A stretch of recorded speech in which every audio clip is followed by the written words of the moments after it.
Hello, everybody, and welcome to the entertainment headquarters, and welcome to Kaiju Connections, my segment on the channel dedicated to all things kaiju and giant monster cinema and television. And today we're here to talk about the second, I guess, most famous, in my opinion, uh, Korean kaiju film. And of course, that film is the one and only PULGASARI. And to talk about this particular film, PULGASARI, we have two great guests. We have Mr. Jedi Granville from Jedi Granville Productions. And at the bottom there, we have the Kaiju Enigma, Jake Hall. How Yes, you doing, gentlemen? going quite well, sir. Thank you very much for having us. Doing good. Yes. And we are joined tonight by Mr. Anthony Jordan of Anthony Jordan Movies and Gaming. And if you don't know, me and Anthony, I was a guest on his channel yesterday, and we did a review and a discussion on Peter Jackson's King Kong. So please check out Anthony Jordan's Movies and Gaming and check out that particular stream on Peter Jackson's King Kong. It was a lot of fun. And also joining us, we have Ulven. Thanks for joining us. What's up, brother? Yes. And apparently you're Jake the Red. I think he knows. I think he knows. He knows. But anyway, let's get cracking, as I like to say. So, Mr. Jedi Granville, when's the first time you were introduced to PULGASARI? Oh God, this is kind of weird because I knew about PULGASARI for a while. You know, it's been a good, say, decade now. So I should say a little bit more. And I was introduced to it because, like I say, the kind of, that's the kind of thing. Once the craze of kaiju started rebuilding itself, when the 24, when the 2014 Godzilla came on the rise, it ignited it opened up the floodgates of all these long lost kaiju films that most people probably knew about, but never really got a chance to see or heard of. So I just happened to see this pop up on my feed sometimes, and I'm just kind of like, okay, here this is. And I wouldn't see this film until years later. And it was like, it's roughly about 5 years ago that I actually watched it. And I was kind of like taken aback by it because, I mean, this is an interesting type of kaiju film that's from a different country that's not related to Sister Sarah, nice to see you. What's up? And but bottom line is, it's another one of those kaiju films that's got an interesting take on the whole kaiju drama, from Japan and sometimes other places, where they do monster films. And and it came out, like I say, came out in 85, came out 40 years ago, and surprisingly it started to build up steam again from its infamous reasonings behind how it got to be what it is now. So yes. Jake Hall, can you remember your first time seeing this particular film? Well, I want to say it was probably mid 90s when I first discovered PULGASARI. I saw like photos and all of that, and I was like, oh, let me see if I can try to find like a video of it or not, and couldn't find any of it. It wasn't until one day on YouTube, I was like, oh, you know what, let me type it in and see what I could find on it. And they actually had the full movie, and it wasn't until a few weeks ago when I finally watched it completely through. And needless to say, it was very interesting film for its time. At that time, because it's 1985, we're getting into the Heisei era of Godzilla and all that. And for that time period and for the acting for that time period, very intriguing to say the least. Mhm. That's true. Yeah, my first time seeing this is just like Jedi mentioned. There was a lot of interest in kaiju films after Godzilla 2014 was released. It basically created this new interest in the kaiju genre, and because of that, older films were then starting to get noticed. And I had obviously heard of the likes of Yongari and the likes of PULGASARI, but never ever got to see them. And then I think it might have been the Internet Archive. I did get to see these films, but they were really good quality. That's the thing. But I have recently, because it's now available on YouTube for free, I had the opportunity to watch it, and seeing it fully in a better light actually grew to like this film more.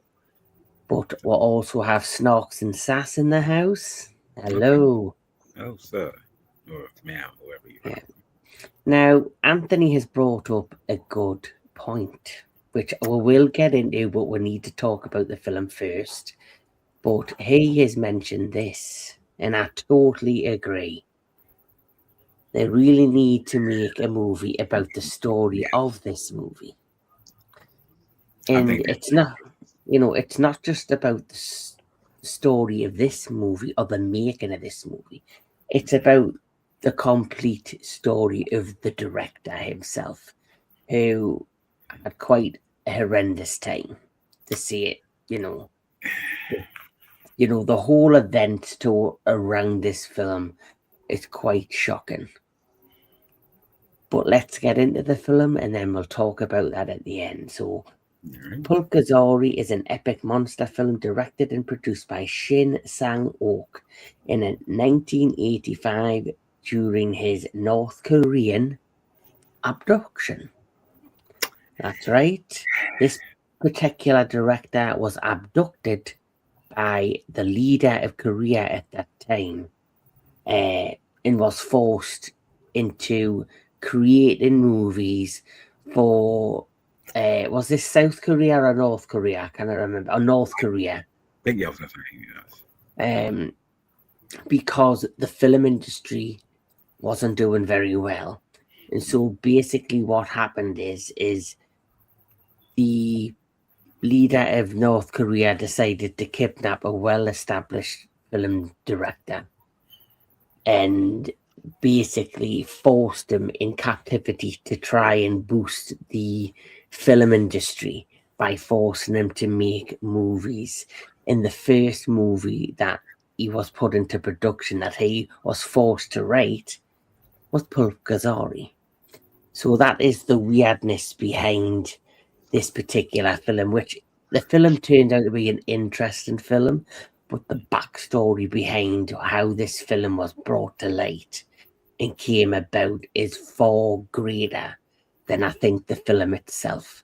And just like Anthony Jordan has stated, I very much think we need a biopic about his experience. But isn't it interesting? You bring up this that he's put into jail for doing this. It's funny that it's not about us. It's almost like a slave trade, but it's not for some sexual innuendo. It's not about something like for money or anything like that. It's about you have to make films for us, and this is what's the price of doing it. Your freedom. I'm just like, that's a very interesting take. I mean, you think you can write this stuff, you cannot make this stuff up. And I feel like if someone was to ever, okay, was it North? Yeah. Yeah. If they were ever to make a documentary or at least do a biopic of the story in film, and I would Tony. see that. Yeah, what's up, Tony? I would love to see them do that because it's funny how the stories behind some great films or lost films are more, ambitious or more, like out there to be told. And I think like this one definitely would need to be told what behind the scenes, because what I read and what I heard, I was like, It's like, okay, you're forcing me to do something. It's like it's films like, well, it's at least you let me get my freedom if I do these films. It's like, okay, that's fine, but still. All right, what's up? Yeah. What's going on, Jedi? Or Tony? I was just saying, I was gonna say Jedi is on the screen, but also it says a co-production between North Korea, Japan, and China. It is supposedly a remake of PULGASARI, a 1962 South Korean film that also depicts PULGASARI, a creature from North Korean folklore. The assembly cast, I'm not even going to attempt to say the names because I'd probably butcher them. But the film is set during the Goryeo dynasty. PULGASARI follows a blacksmith's daughter who brings to life a metal-eating monster her late father created to defeat the monarchy. Yes. So this particular film starts off, and it's quite a depressing beginning of this film. So basically, you have this monarchy who rule this kingdom, and there's a lot of poverty, there's a lot of peasants, there's a lot of people starving, and the monarchy basically holds this village and all of the kingdom with an iron fist and forces them in to do the farm work and all that, and the laws are very, very horrible and tight, and you have this blacksmith who makes tools for the farmers, also makes weapons for the military, for the monarchy, and at the same time you have his daughter, and his daughter basically, she helps on the farm or helps around on the blacksmith shop, and she's engaged or is betrothed to this gentleman who calls the blacksmith his uncle. I think out of respect. And there's a lot of them. Because they are basically planning a rebellion against the monarchy. They are like the rebels against the monarchy, who the blacksmith, I guess, has secretly been helping. And suddenly, as the plot progresses, there's a mini battle between the monarchy and the blacksmith daughter's partner. He gets captured, and then suddenly the blacksmith is then taken into custody because they realize he's been providing weapons for the people who are rebelling against the monarchy. And when this happens, he's put into the cage and he slowly starts starving to death. His wife and his daughter are begging to be able to go and feed him, and just the cruel people that work for the monarchy are just, they want nothing to do with them. They're not willing to help them. This leads to the blacksmith when they throw food up at the bars of his cell that he's in, and it's like these little rice balls. So what he ends up doing is he gets the rice balls and he turns them into like this little figurine of a monster creature. And you then fight, previously you found out that when she was grown up, the blacksmith would tell a story about PULGASARI, this creature, who would protect them against, threats and so forth. So he then, I guess, in his last dying breaths, begs PULGASARI to save him and his people. He passes away, and as his body gets brought out of the cage, he's got this little figurine which his daughter takes, and things get very interesting from that point on. But I'll start with Jedi. The whole start of this movie, in like how it's quite depressing, and this this power hungry monarchy who are controlling these villages and torturing basically and starving the people. What was your whole like feelings on that? Yeah, it's interesting because the whole take of it, it's interesting because see, I can actually see various films or film stories embedded in this particular film. Especially at the beginning. Like when you see the beginning, it's a peaceful village. They're living their daily lives. Peacefully, calmly. No BS from anything that. But although behind the scenes, there's somebody that's being a tyrant against him. I Mm-hmm. always get this feel of like because we talked about it before. Like the story similar to the Seven Samurai, a little bit in there. Some Yeah. some of it you can say Damagen is embedded in here. That 60s that big statue that's in the 60s shore era. I can Mm-hmm. kind of see that a little bit in there. And I also can say, as you was talking, I was saying this almost reminds me a little bit of crazy it sounds, a little bit of Star Wars embedded in it. Mm-hmm. Even though that story is kind of leeching off, I'm saying leeching off, I should say borrowing from Eastern philosophy and everything. So I see a lot of those kind of stories embedded where the oppressed are just, as they say, they're oppressed, they're starving, for freedom, or starving for being, not being tyrrated over by this leader who just seems like, he just gets his rocks off by, keeping the people on a iron, like you say, on a iron foot, so to speak. And when you see that they come to the point where they just had enough, it's like something arises that gives them hope, and it's like it's time to fight back against this oppression. And I mean, it's really, it's just a reflection of just in general human nature, because we've seen that time and time again through the ages, where you have this so-called person who's ruling over the people, but they're not ruling over them to, make their lives better. They're ruling over them to make their life, I mean, that particular person's life, saying, hey, I'm the one on top, you bow down to me, and that's, your life will be okay. That is something we've seen time and time again in human history. And this is just an example of a film that, is notorious for the backstory, how it be made. But the story is bringing out that we see that people are not going to take it anymore. We're going to fight eventually.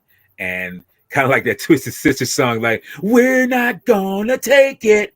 No, we're not gonna take. It's like, I know it's kind of being silly, but it really is like that. It's like we're getting tired of this, and you can only do that so much to some people to a degree. And it's like, okay, I'm not backing down no more. So eventually they rise up against this person, and true enough, they, when they fight, they're gonna lose. They're gonna lose some numbers and everything, but they have the will to say, we're gonna do something now to get our freedom and not be, like on this vice forever, because we want our freedom, we want our peace, we want our state of mind, and not be held by you and thinking that you are, all you survey, you're not a ruler of survey. You're not going to be doing that to us anymore. Mm. Jake, what's your like thoughts on this, on the beginning of this film? Well, when I first what's going on, Ricky? When I first watched it the first time and I saw the beginning, I was like, wow, these people are working hard. They're in a poor environment, but they're trying to make mincemeat out of it. And then you have this governor type person who's coming up. It's like, you're the blacksmith, right? You're the blacksmith, right? You make all sorts of goodies. Well, I got some goodies here for you. And you see them bring an ox with all like farmer tools and stuff. When later on you see the emperor, king, or whoever the hell it is sitting here stealing equipment from the people of their village and all that. And It's the time of the year, Tony. It's the time of the year. Yes, very much. So, and they're sitting here, and they're trying to steal more and more, and then you mentioned the daughter's fiance, or soon to be fiance, is trying to lead a rebellion, and they're trying to stop them from. And one of them gets slashed, and then they get captured, and then they capture the blacksmith, and then you see him tied up over a plank, and the emperor dude sitting here saying, "Beat him, beat him, beat him, beat him," and all that. And I'm just sitting here thinking, God, dog. And then he's then tells him, put him in the cage, and he's not to eat anything at all. And then the other guys that were part of the rebellion are like, we're not going to eat until he eats. And I'm like, wow. I mean, either that's dedication or y'all are stupid, one of the two. But and then the daughter and the brother, little kid, come up, and they're like trying to see the father and all that, and pleading them, let's get us. And the other guy's like, no, no, no, no, I can't. I could be killed for this. I can't do it. Ugh. So after that, they hear their father's like, I will be all right. Just go back home. Oh, father, father, father. And then the little brother sitting here. I know, I'm so dramatic, folks. I was going to say, the Academy Award goes to. But it's like sitting here throwing the rice or whatever it is. And then he's like, oh, let me do. And you see him just kind of doing this. And he forms the creature out of that. And then he makes a wish to a star. And as soon as he dies, you see the figure glow a kind of sky bluish, almost like Godzilla's breath color. Yeah. And then he has passed.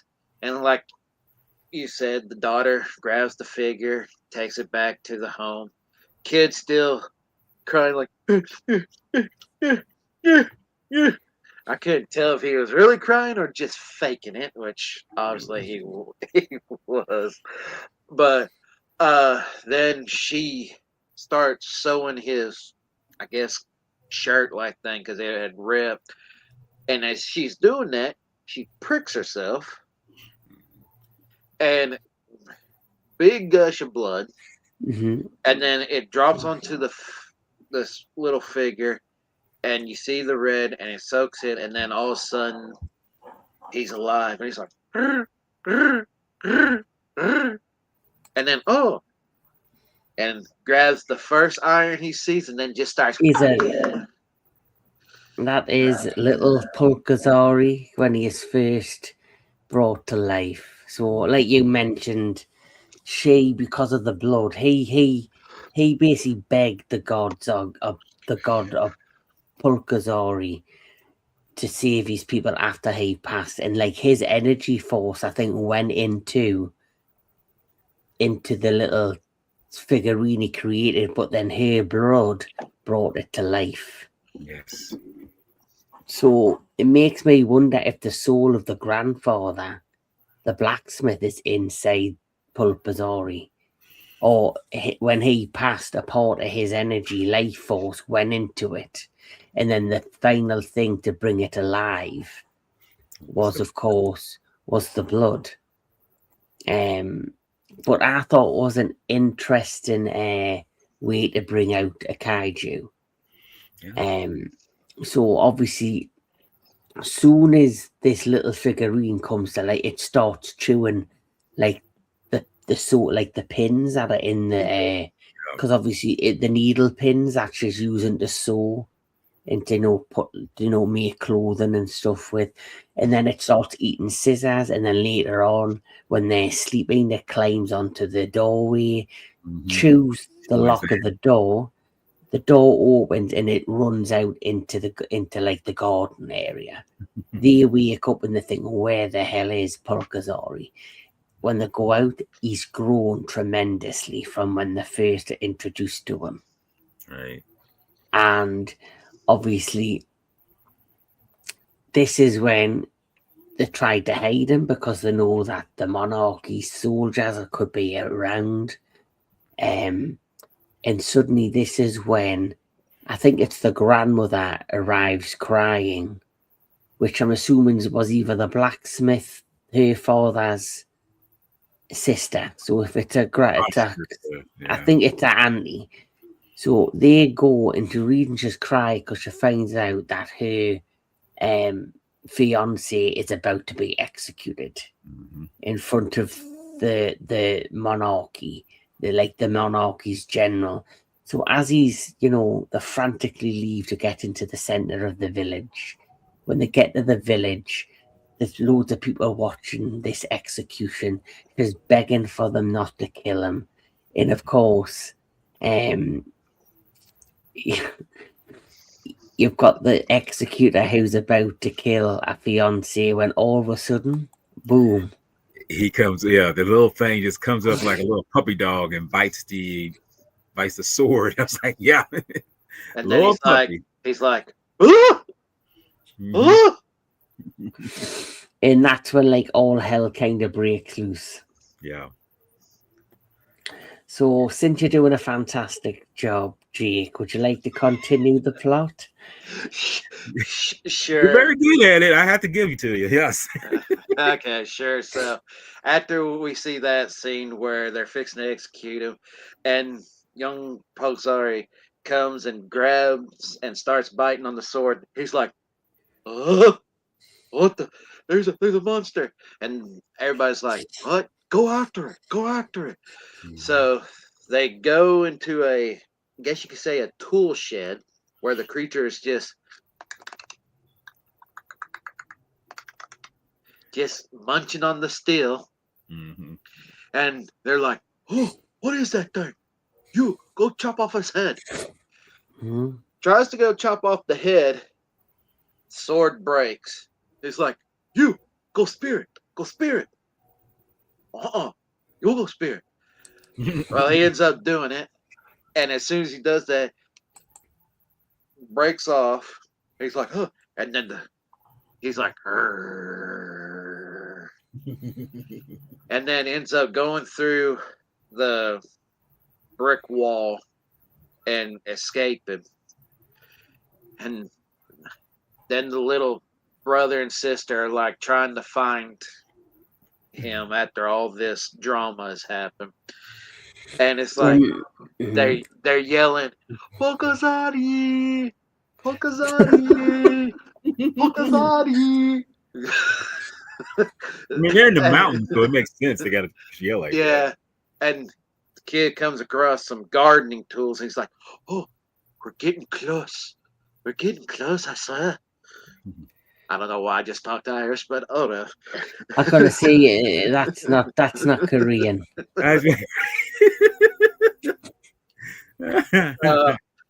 But anyway, she's looking over there, and then she's like, sister, look, there it is." And you see him looking down in the water, and you see the tiny fish, and he's like, "Roo," like a little dog. And a fun fact too, the actor that played Minya in Son of Godzilla, he actually did. He was an actual wrestler, believe it or not, back in that day, a professional wrestler, and he was the medium size PULGASARI. So they end up finding him, and he ends up taking the tools away from the kid, and the kid's trying to say, "You can't take that, PULGASARI. We need those." So after that, apparently they're Scottish too. Hey, throw in some French and some Italian. I think you'll be all right. But anyway, PULGASARI ends up walking through the bushes with the tools, and then you don't see him for a good while, and then the fiance and them start gathering people after the auntie and her little boy, they got captured because of them feel like they were helping, and you see the guy just hitting her in the legs with that stick, and each one of them is breaking over, and the little kid's like, "No, mommy, I'm hanging on to your leg, yayato," or something along that lines, and they end up both being thrown into the prison. And when the fiance enters, I guess both of them ended up dying because they didn't become unconscious or whatnot. He's like, I am going to get my revenge.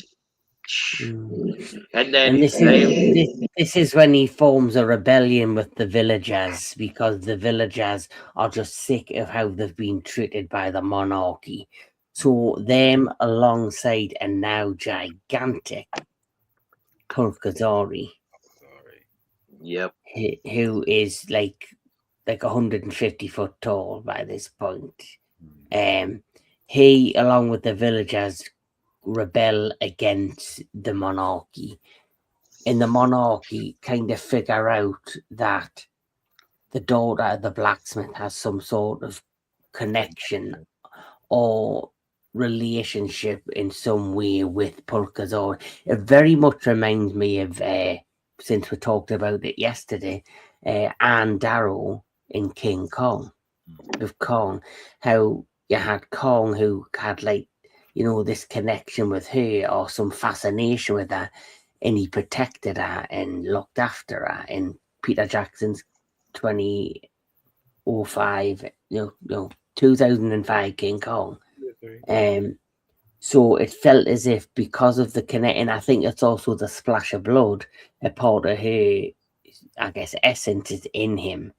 So what they decide to do is they decide to build a giant cage and force her to lead PULGASARI to this cage, which goes in the cage, and then they bury him deep under the ground. Not until they set it on fire, though. Remember that? Yes. So he gets set on fire, and he's then suddenly buried underground, assuming to be killed. But not quite.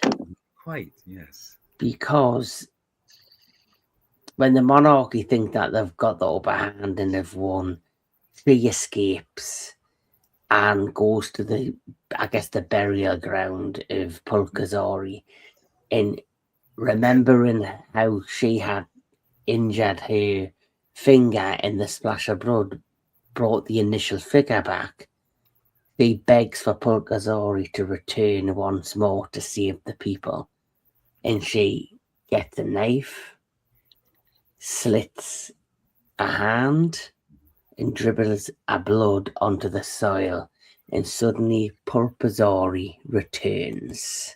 Yes.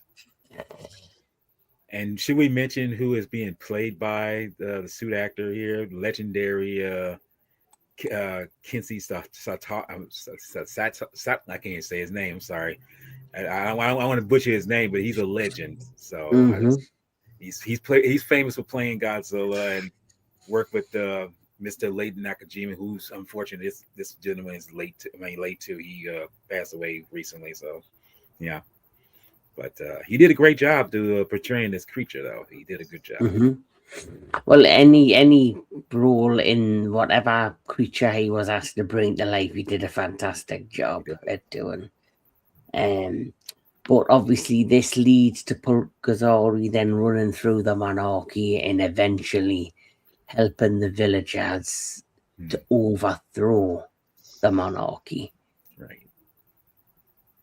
And just when you think it's a happy ending, and this for me has a similar ending to King Kong, in the fact that King Kong was just an animal that was taken out of his environment and put into the city, and people that didn't understand him brought him to his downfall. Yes. So in this, what happens next is the blacksmith begged Pulgasari to come alive to save his people. She then brought him back to save the people, but he now himself has become, without his knowledge or even understanding, has become a threat himself, because he feeds on metal, he feeds on materials to keep him alive. So the villagers, when they're building tools or equipment to rebuild the city or to nourish the farmland, he's taking the equipment or materials that they need and he's eating them, which basically he's doing it for himself to survive and to nature himself, but at the same time, it's going to cause a bigger problem in the down the road, because it means the villagers won't be able to plant crops or make houses or anything. Right. And she realizes this. The blacksmith's daughter realizes that he, without him knowing, has become a threat. So what ends up happening is they build a giant metal bell. And she decides to sacrifice herself by putting herself inside this bell. And Pulgasari then picks up the bell and eats it, not knowing she's inside it. Right. And then slowly, without him knowledge, I gets the feeling that something's not right. And I guess, like I say, her life force with the blood is a part of him. And now that she's died, that, I guess, energy or life force has now been taken away.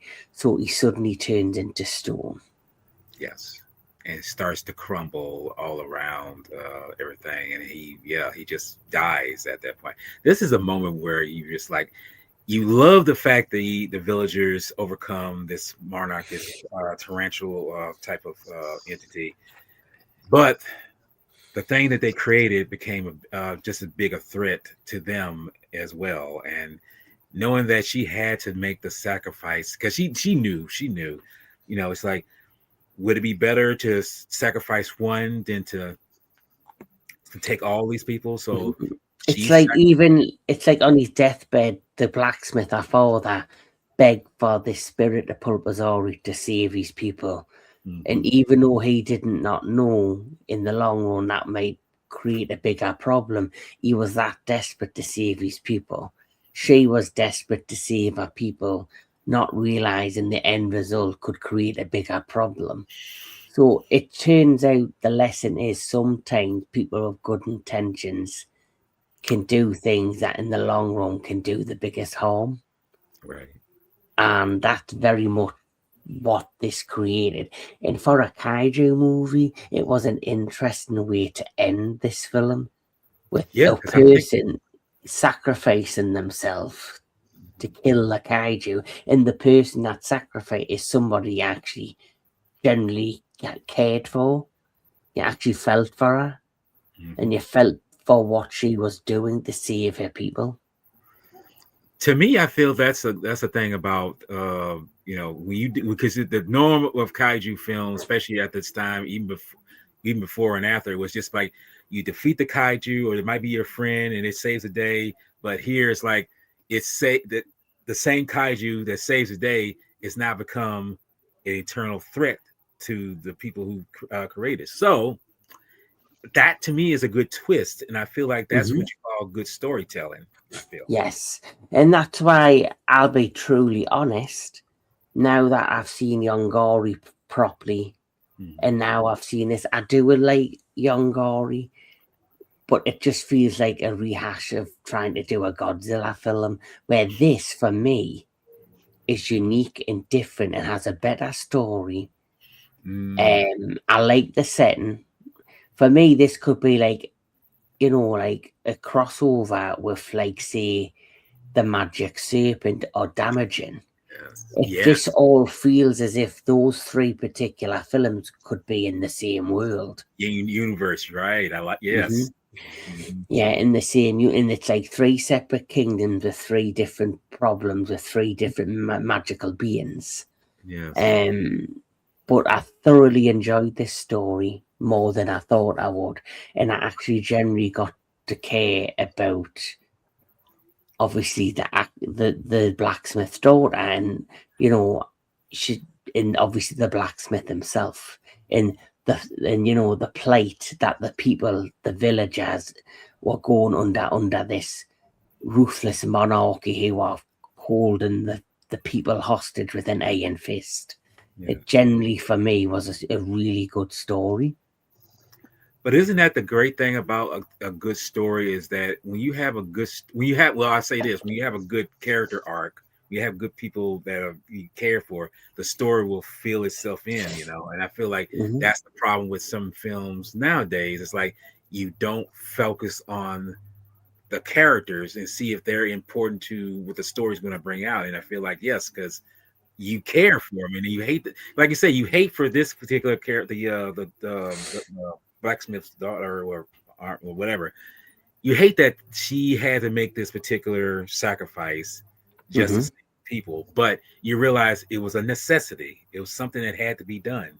And when you're being drawn in, like we mentioned something, when you're drawn into something like that, you feel that pain, you feel that anger, you feel that it's like, oh, I hate this is happening, but I can understand why it has to be done, And Mm-hmm.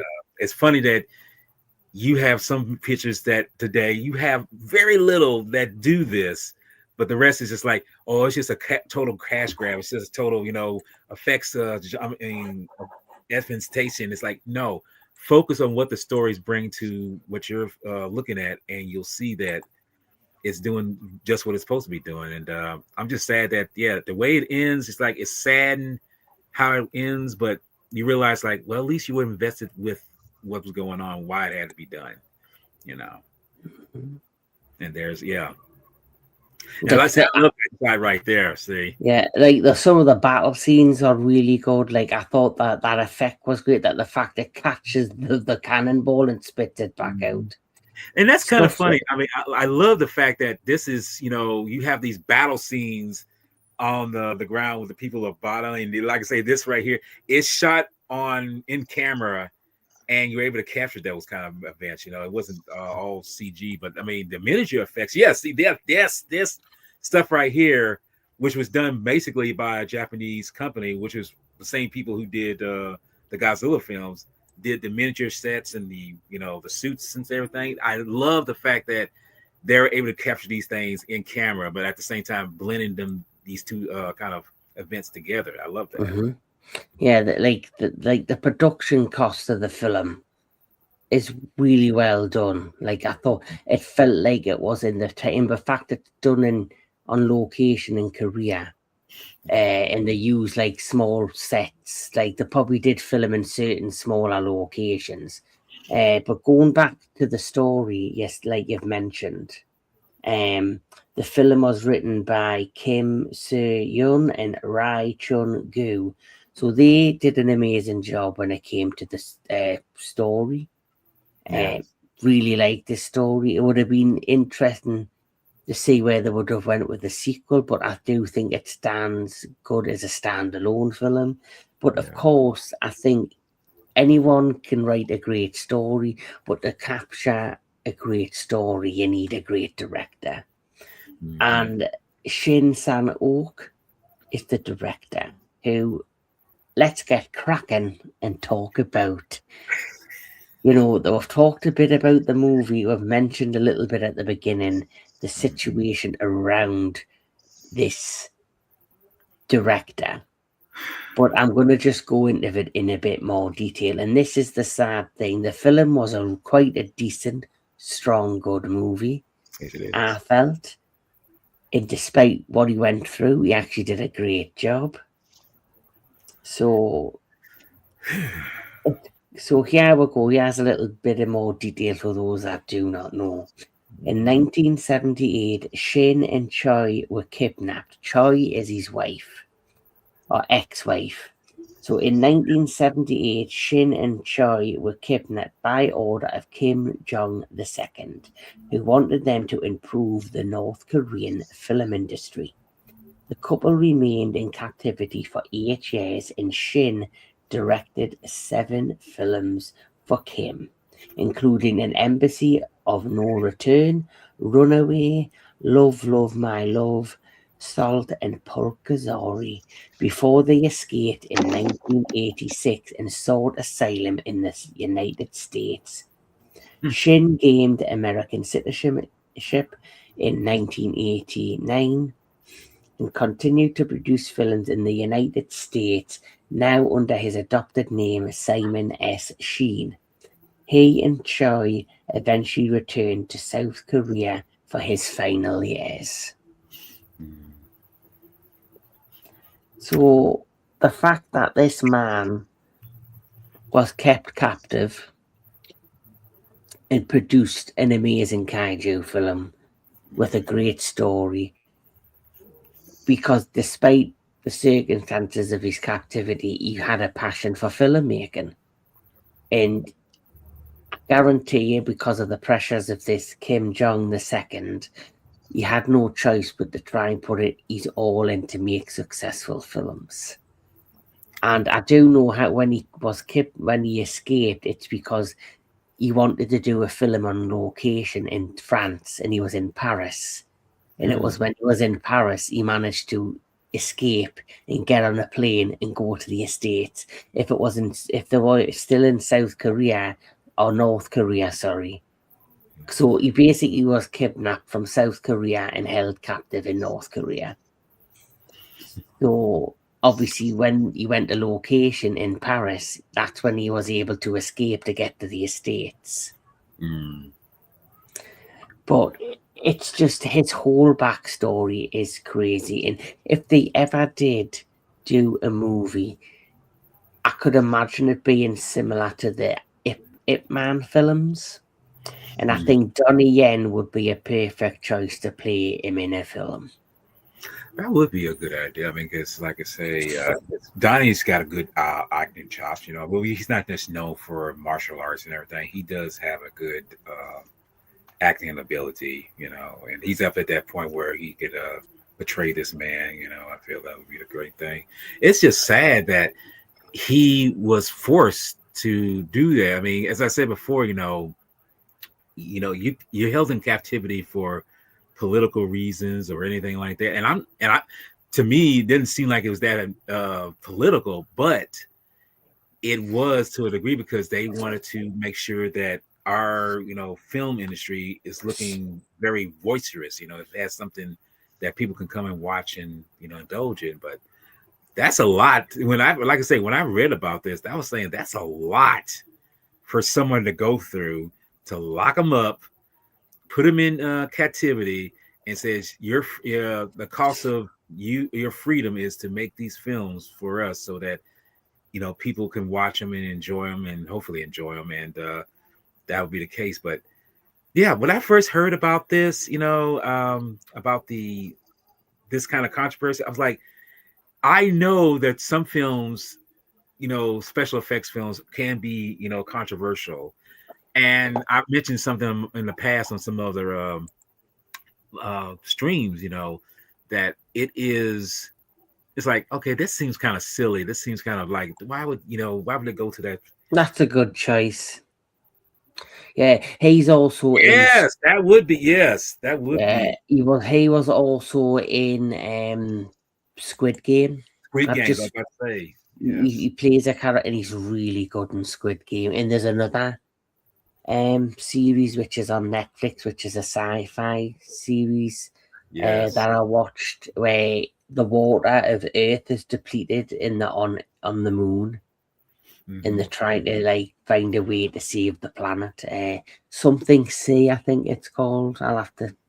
I was gonna say, I know what you're talking about, but you see again though, that's the rigors of knowing that some people, I mean, like I say, me and Jake were talking about Hanuman, and the controversy behind that.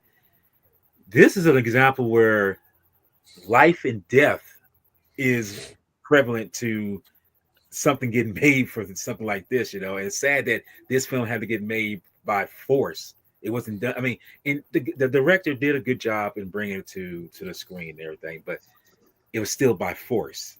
I'm thinking like maybe if he wasn't in captivity or done this by force, I don't know. I mean, who knows what he could really bring to the table? But I think he did a good job in what he did for it. Yeah, the actor who was in who played the dad in Train to Busan is Gong Yoo.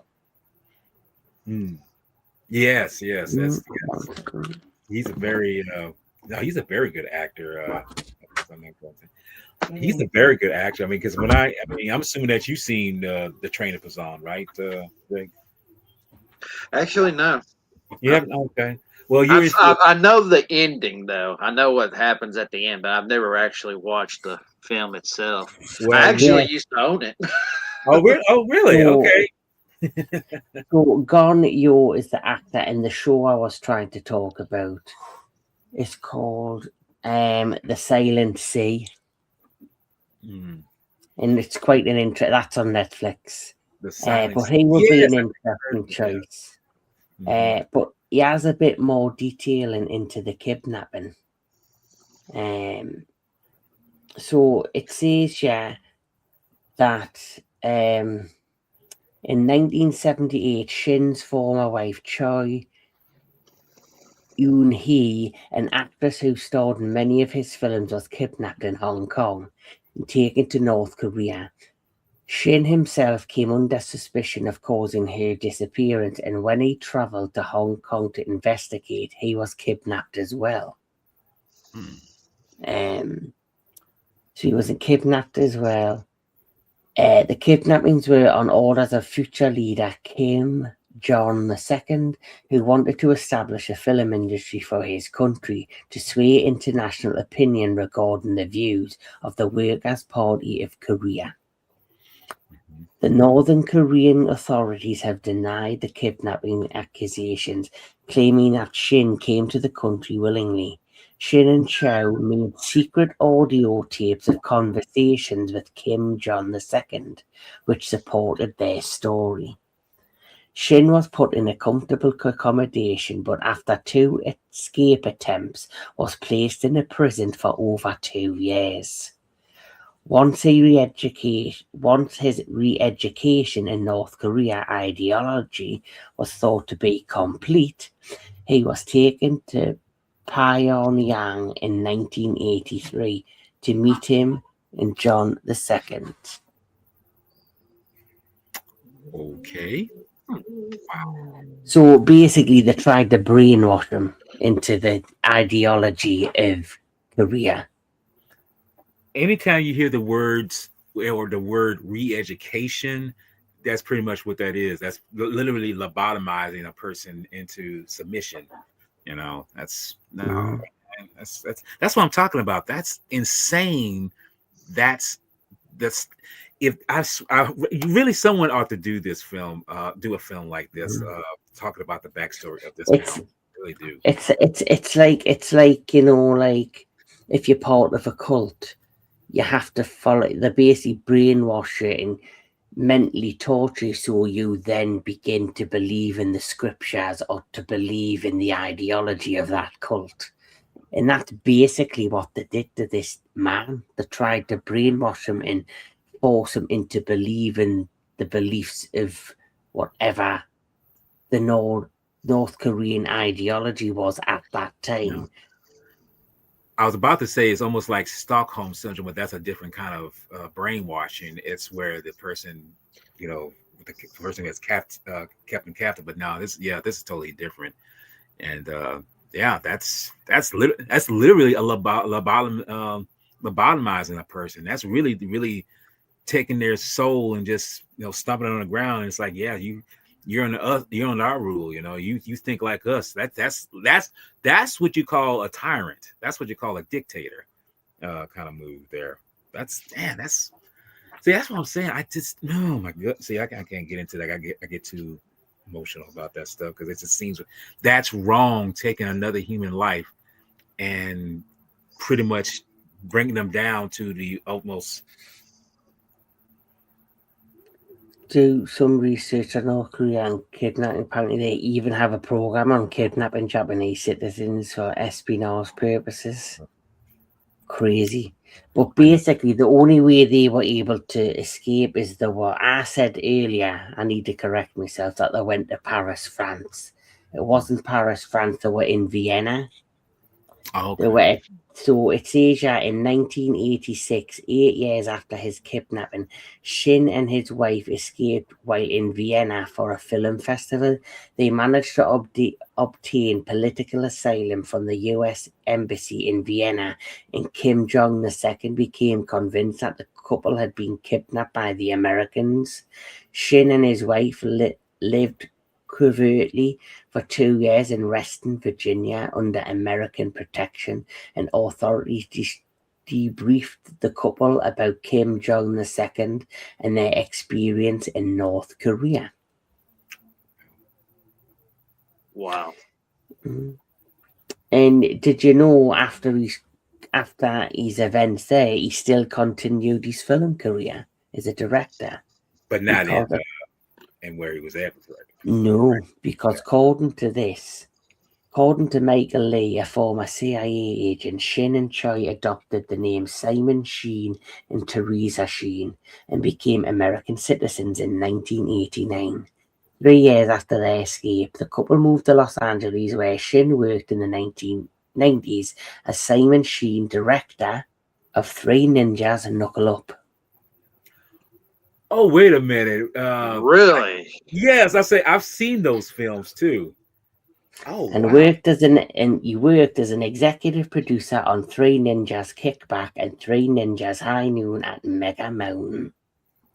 Wow. Because I saw Three Ninjas in the theater, so I was like, I never thought of. Yeah. Wow. Yeah, I've seen pretty much all the Three Ninjas. I still like the first one the best, but wow. Yeah, me too. Damn. Wow. I'm like you. I'm like, wow. I'm like, wow. I can't even. I ain't got the words. I mean, that's. Neither do I. Now, tell me if I'm right or wrong. Is one of these ninja films, did it have Hulk Hogan in it, or is That would have been the Mega Mountain one, yes. So I would never have guessed that the director of PULGASARI, who was kidnapped, came to America, changed his name, and directed the Three Ninja movies.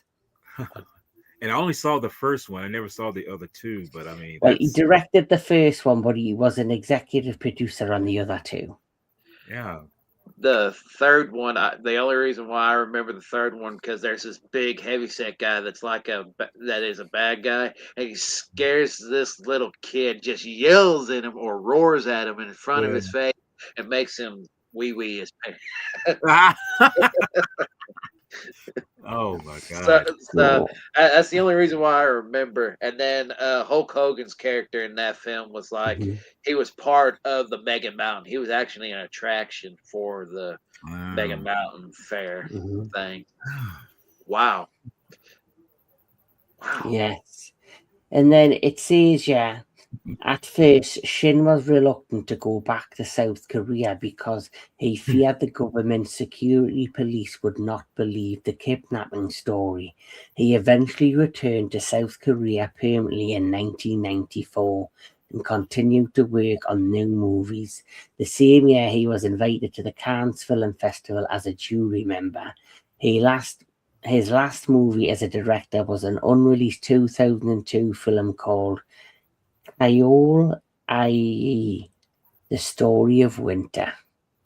Okay. Shin ended his career in 2004. That year, Shin underwent a liver transplant. He died of complications caused by hepatitis 2 years later. At the time of his death, he was planning a musical about Genghis Khan. South Korean President Roh Moo-hyun posthumously awarded Shin the Golden Crown Cultural Medal on April 12, 2006, the country's top honour for an artist. Wow. And it was well deserved after everything he went through. Yes. Yeah. No, Well deserved. I think this is what I really do hope one day that his story, what he went through, can be turned into film. Put into a film because that I like what you just read, what you just told us. I knew, like I say, the synopsis of it, but I didn't know like the full transition from where he was at and then him escaping and all these things. I would love to see that I would love to see that in celluloid. To be honest with you. The fact that they kept him in nice accommodations by force, but when he tried to escape, they eventually went right and were putting you in a prison cell, and he was probably only released so he could work on the films and then go back to the cell. Your mind boggles like how a person can be treated like that. And if you think of the story of Pulpazari itself, it was like a telling of his own life. You have the Yeah. monarchy who are really treating these villagers like in the peasants and starving them and torturing them and just bullying them and keeping them under lock and key. He was actually physically going through that in his own life. So, it's one of them tales how art I was about to say in real life can yes. emulate one another. Isn't that weird how that is though? That's like saying yes. I'm like, my goodness. I mean, I guess he was saying that to say, okay, you're having a good time watching this film, but on the upside, it's like I'm being held captive here. Someone get me out. Yeah, that's the kind of thing. Hmm. Yeah, but I do, like Anthony Jordan mentioned earlier, like you guys have mentioned, somebody needs to take the lead and actually turn his life in story. It needs to be told in a much bigger way. And I think if they do, it'll be very impactful. But maybe the hesitation is because there's always been hostility between South and North Korea. So to do a film of that nature, is it going to stir up more trouble? Maybe Well, that's a reason why it's not being touched. well, I feel that if they were to do it, it definitely wouldn't be. Let me see.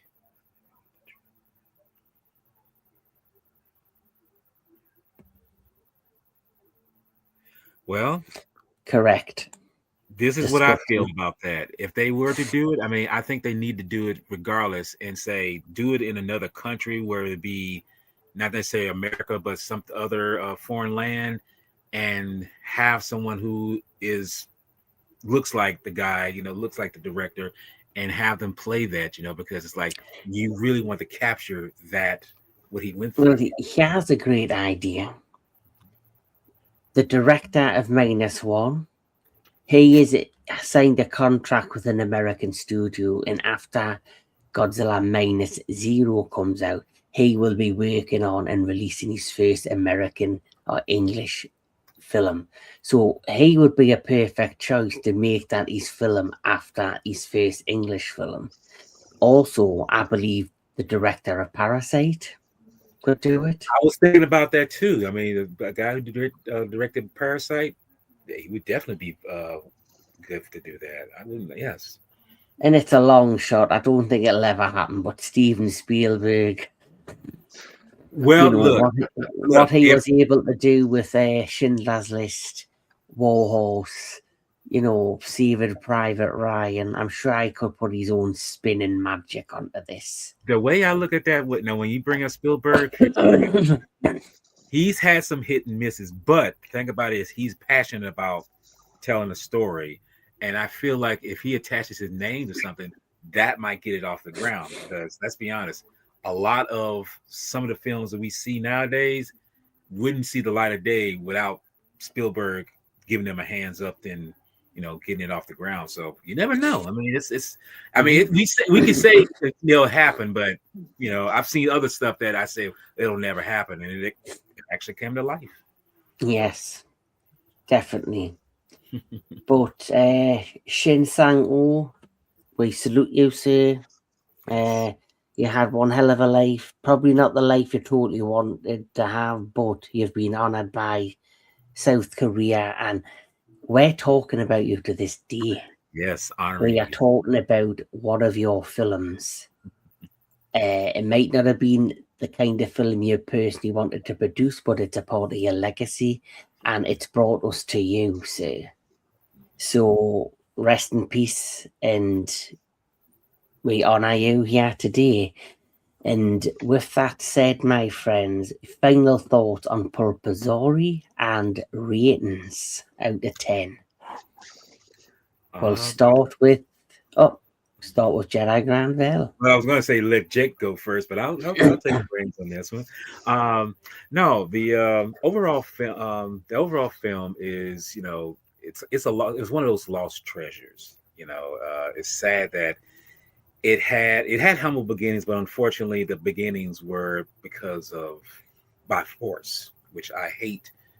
I'm kind of like Steve Rogers in the first Captain America. You know, I don't like the fight, but I don't like bullies. You know, I don't like that. I don't like people trying to force someone else's hand to do something. You know, I'm just sorry that that's the reason why this film got made the way it did. But at the same time, you can see that it's a love letter to all the kaiju films that came out before and after. And I'm just glad we got to see it with our own eyes and realize that there's more to this film than just, you know, a big monster tarantula around the way.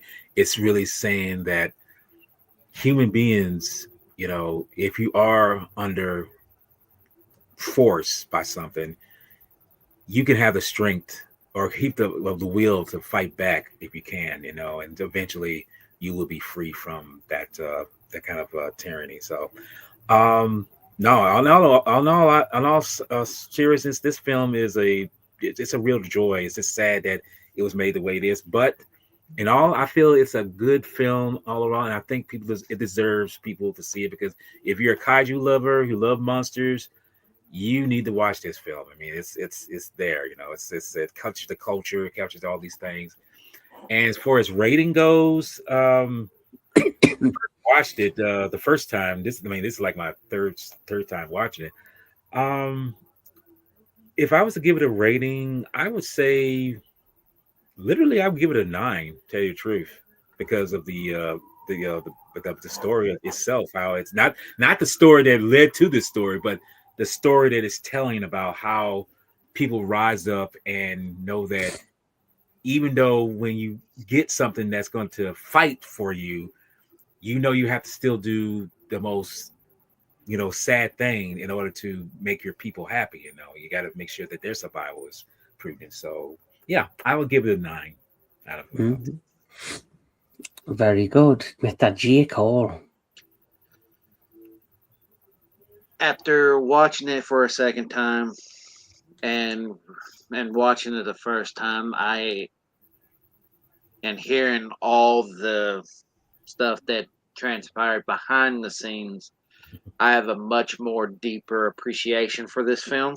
Yeah. The story was good. How it was portrayed was very well done. Cinematography was good. The creature itself looked amazing. For me, on rating, 9.5 out of 10. I mean, I really enjoyed this film, and it was a great storytelling. Wish it was under better circumstances, but regardless, it was a good film, and 9.5 out of 10. Cool. As for me, I've only seen this film very much like Jake Hall a couple of times. First time I must have been many years ago, probably when I first got the internet and Internet Archive first started, and it was a horrendous version of this film. Yeah. And then it's available on YouTube now. You can watch it. It's still not the best copy, but it's much better than the original copy. I do enjoy this film. I think for me, if I had to pick between Yongari and PULGASARI, I think I prefer PULGASARI's story.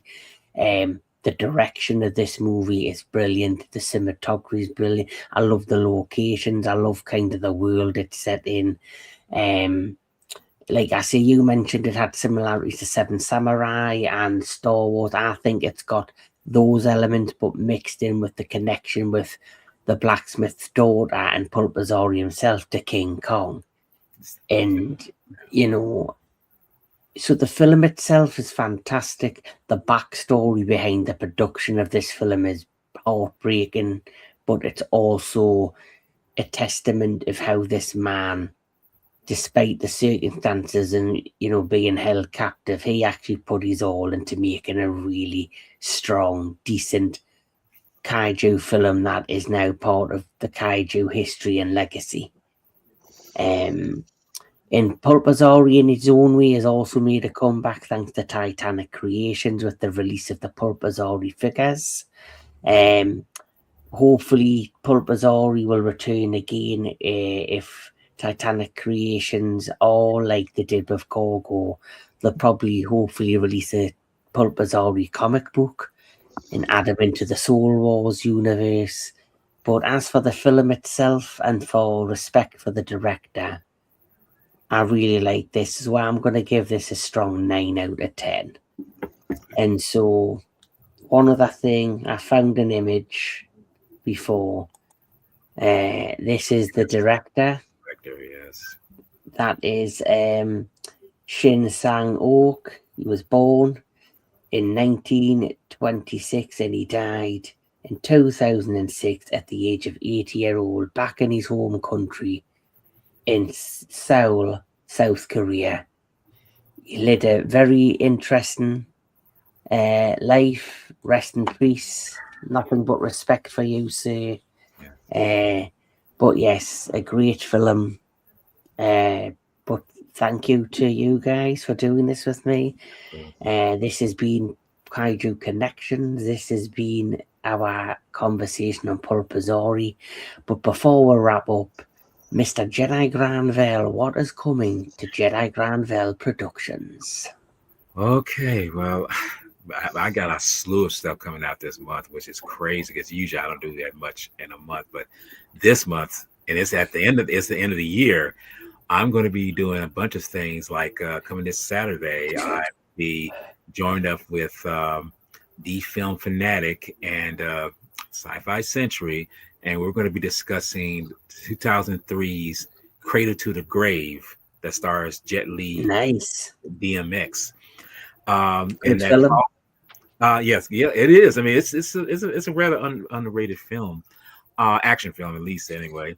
And that Sunday, I'll be teaming up with a friend of mine, Mr. Mark Justice, and we're actually going to be discussing our top favorite Godzilla scores to the past films that we've seen. I mean, it could be anything from the old Showa ones to the recent ones, and if someone was to pick the 98 Godzilla, that's your choice. I know Anthony was interested in joining into this, so if he was to pick that one, it's like, hey, that's fine. I have passed no judgment. Just realize I can't stand that film. Other than that, let me see. That's that following week. I mean, that's okay. That's next week. Okay, next week, I will be doing a top 10 Godzilla epic, iconic moments in terms of where we see any Godzilla film, whether it be American or Japanese, we see like the greatest one where he does the Tokyo Shay in Invasion of Astro Mother. That's a moment right there where it's like you think of it, it's like that's the most iconic moment out of some of the films he's done.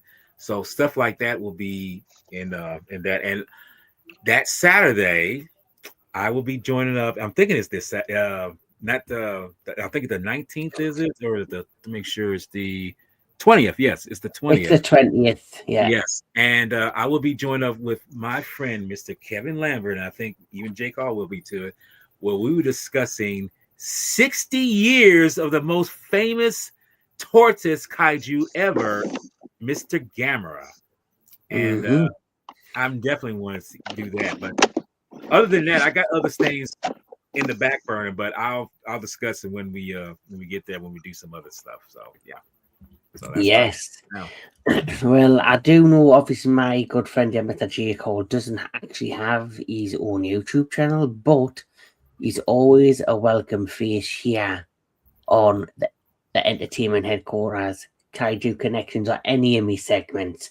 So I'm just going to run down what is coming throughout the rest of December in the festive season here on the entertainment headquarters. And J. Cole, just give me a shout if you want to be a part of any of these discussions.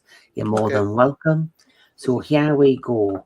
We are now heading to the 13th of December, and we're going to be doing the Middle Earth special, where I'll be talking about the three Lord of the Ring movies, and of course, The Hobbit. And of course, it's 25 years, and in February, the extended editions of them particular films, The Lord of the Rings, are being re-released in cinema.